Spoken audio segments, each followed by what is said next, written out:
जय माता दी। मैं आपका सोनू सर। तो हम लोग क्लास 11th का मैथ एक्सरसाइज 1.2 देख रहे हैं, जो चैप्टर सेट है, जिसको हिंदी में समुच्चय हम लोग कहते हैं। तो हम 2 तक कंप्लीट क्वेश्चन करा दी थी। ये जो वीडियो होगा पार्ट 3 होगा।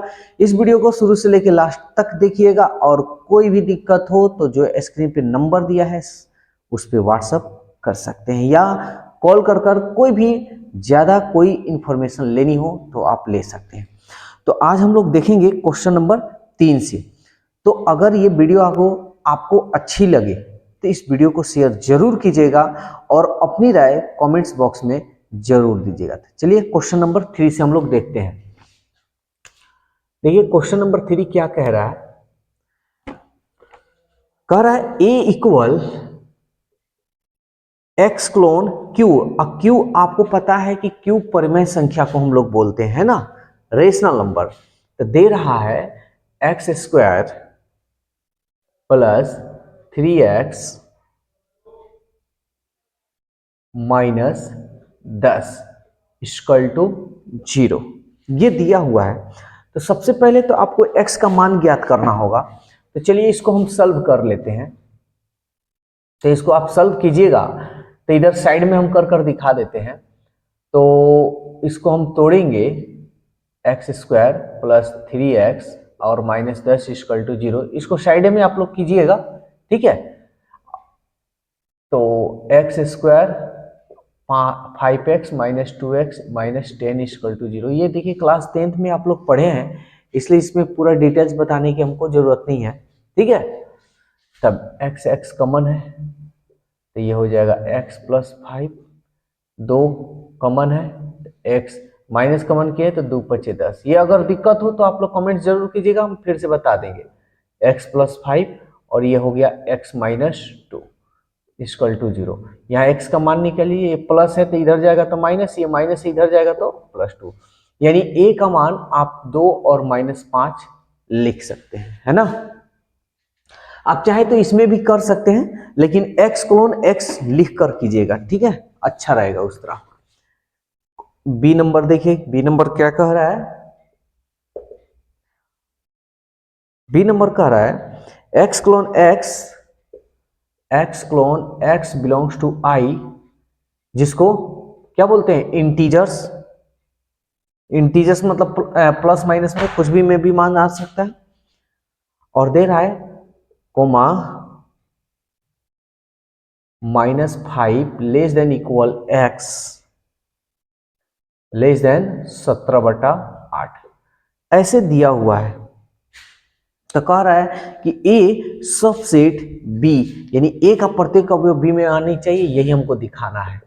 तो चलिए देखते हैं भाई। माइनस x का मान -5 से बड़ा होना चाहिए, तो -5 से बड़ा होगा तो 4, -3 -2 -1 0, 0 के बाद 1, 8 दूनी 16, है ना। और इससे कम आना चाहिए, यानी 8 दूनी 16, तो 2 जो है इसको भाग लगाइएगा तो 8 दूनी 16, 8 एकम 8 और 2, 8 दूनी 16, 8 5 40, लगभग ये आएगा। तो अगर ये आएगा, सवाल का है कि x का जो मान होना चाहिए ना, इससे छोटा होना चाहिए। तो देखिए, तो 2.125 का ये मान है, 2 अगर लिखेंगे तो इससे ये छोटा होगा ना। अब सवाल कर रहा है, चूंकि अब देखिए 2 -5 सबसेट -4, अच्छा यहां देखिए इक्वल दिया है, एक चीज छूट रहा है, इक्वल है ना, तो -5 भी तो हम ले सकते हैं, इक्वल है, ठीक है ना। यहाँ इक्वल नहीं है इसलिए ये नहीं ले सकते हैं, ये इक्वल है, इसका मतलब 5, x का मान जो होना चाहिए -5 से बड़ा, नहीं तो 5 आना चाहिए। तब यहाँ लिखते हैं -5 -4 -3 -2 -1 0 1 2। तो देखिए 2 इसका अवयव है ना जी, कहाँ है 2, यहाँ पे है। -5 इसका ये अवयव है ना, यानी इसका ये वाला का प्रत्येक अवयव इसमें है। तो हम लिखेंगे इसलिए a सबसेट, ये a है और b, a subset b proved. यानी हम कह सकते हैं चूंकि a का प्रत्येक अवयव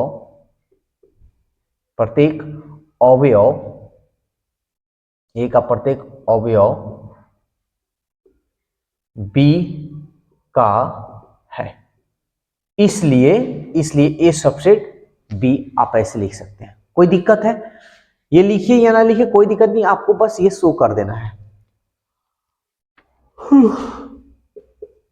क्वेश्चन नंबर 4 देखिए, क्वेश्चन नंबर 4 क्या कह रहा है, ये भी बहुत बढ़िया क्वेश्चन है। क्वेश्चन नंबर 1 5 कह रहा है उचित उप समुच्चय। तो हम लोग अच्छी तरह से जानते हैं उप समुच्चय तो उसको कहते हैं, जैसे ए बी का उप समुच्चय है कि नहीं है, तो ए का प्रत्येक अवयव बी में होनी चाहिए। उचित उप समुच्चय उसको कहते हैं कि ए का प्रत्येक अवयव बी में होनी चाहिए, लेकिन बी में एक ऐसा अवयव होनी चाहिए जो ए में ना हो। तो चलिए इसका फाई का हमको उप समुच्चय निकालना है, उचित उप समुच्चय। तो देखिए तो फाई है, तो फाई फाई तो खुद भाई रिक्त समुच्चय है। फाई का मतलब होता है, देखिए क्वेश्चन यही है ना जी, ठीक है, तो फाई का तो मतलब खुद होता है रिक्त समुच्चय, समझ में आ रहा है? यानी रिक्त मतलब खाली, कोई अवयव नहीं, तो इसका कोई अवयव नहीं, यानी हम लिख देंगे कोई अवयव नहीं, ठीक है ना, इसका कोई अवयव नहीं। तो ये हमारा फाई का मतलब ही होता है रिक्त समुच्चय, यानी कोई अवयव नहीं। 2 नंबर समझते हैं। 2 नंबर क्या कह रहा है, पी क्यू आर, ठीक है, पी क्यू आर। तो हमको उचित उप समुच्चय निकालना है। हम पहले ही स्टार्ट करेंगे फाई से, फाई मतलब कोई अवयव नहीं, फिर कोमा, पी लिखेंगे, फिर क्यू लिखेंगे। देखिए अगर हम कहें Q super set proper subset P Q are का है, तो देखिए तो सुपर प्रोपर सबसेट है ना, ए का प्रत्येक इधर वाला का प्रत्येक अवयव इसमें मिलना चाहिए, इसमें एक ऐसा अवयव होनी चाहिए जो इसमें ना मिल रहा है, तो इसको आप कह सकते हैं कि क्यू जो है इसका उचित उप समुच्चय है, यानी प्रोपर सबसेट है। फिर आर है तो आर लिख देते हैं, उसके बाद दो को लिख सकते हैं पी क्यू, उसके बाद क्यू आर, उसके बाद R P,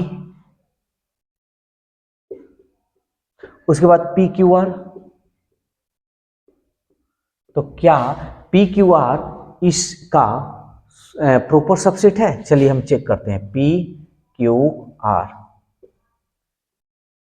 P Q are.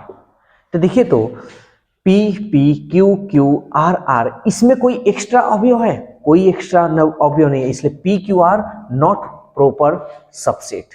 समझ में आ रहा है? इसका मतलब हमारा पी क्यू आर नहीं होना चाहिए। ये बात समझ में आया कि नहीं? पूरी अच्छी तरह से आ गया? तो ये हमारा होगा प्रॉपर सबसेट। तो जल्दी से इसको नोट कीजिए और 4 के आगे जो भी क्वेश्चन है उसको आप बनाइएगा। तो देखते हैं क्वेश्चन नंबर 5 का पहला, ये क्या कह रहा है? कह रहा है कि निम्नलिखित समुच्चय को सभी उप समुच्चय निकालिए। सभी उप समुच्चय मतलब सबसेट। तो हम लोग जानते हैं कि ए का इसका सबसेट बताना है, तो ए का प्रत्येक अवयव बी में होनी चाहिए।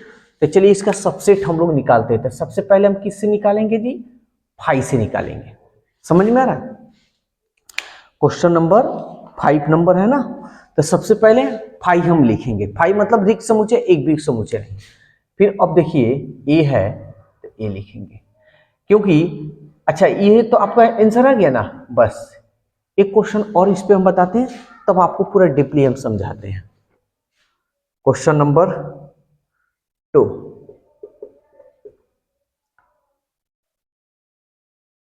ए और ये रहा बी। चलिए लिखते हैं सबसेट।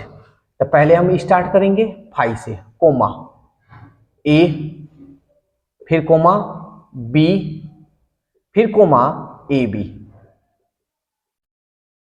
अब अभी आप कहिएगा कि सर इसके पहले बता रहे थे तो प्रॉपर सबसेट में ये नहीं लिख रहे थे, पूरा नहीं लिख रहे थे, एक एक को छाट कर लिखे थे। तो आप थोड़ा ये बताइए, ए बी सबसेट ए, यही है ना, ए बी, अब यही रहे A be super proper subset इसका ए बी। तो देखते हैं, सबसेट उसको कहते हैं कि इसका प्रत्येक अवयव इसमें मिलना चाहिए। देखिए ए है, ए है, बी है, बी है, इसका मतलब ये हमारा सही है। क्लियर। और ये जो दे रहा है ये कह रहा है कि प्रॉपर सबसेट, उचित उपसमुच्चय को हम लोग बोलते हैं प्रॉपर सबसेट इंग्लिश में।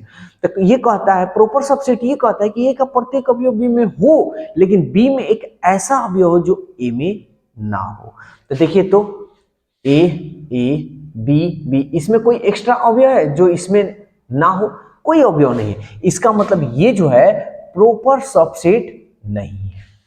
समझ में आया? तो इसलिए हमारा हमको तो सबसेट पूछ रहा है ना कि ए बी का सबसेट है कि नहीं। तो देखिए, तो ए बी का सबसेट है, ये भी है, बी इसमें मिल रहा है, इसमें एक्स्ट्रा है। तो हमारा आंसर कौन सा होगा भाई? सॉरी, सबसेट की बात बोल रहा है, तो बी इसमें है, बी है, इसमें एक्स्ट्रा हो या ना हो उससे हमको कोई लेना नहीं, लेकिन सब प्रॉपर सबसेट बोलेगा तो एक्स्ट्रा होनी चाहिए। ठीक है। तो बस आज के लिए इतना ही, 5 ही तक रहने दे रहे हैं और थोड़ा क्वेश्चन आप लोगों को कम बता रहे हैं। नहीं, वीडियो कैसा लगा कैसा नहीं अपनी राय जरूर दीजिएगा। अगर ये वीडियो आपको अच्छा लग रहा है या हेल्पफुल आपके लिए है तो इस वीडियो को शेयर करना बिल्कुल मत भूलिएगा।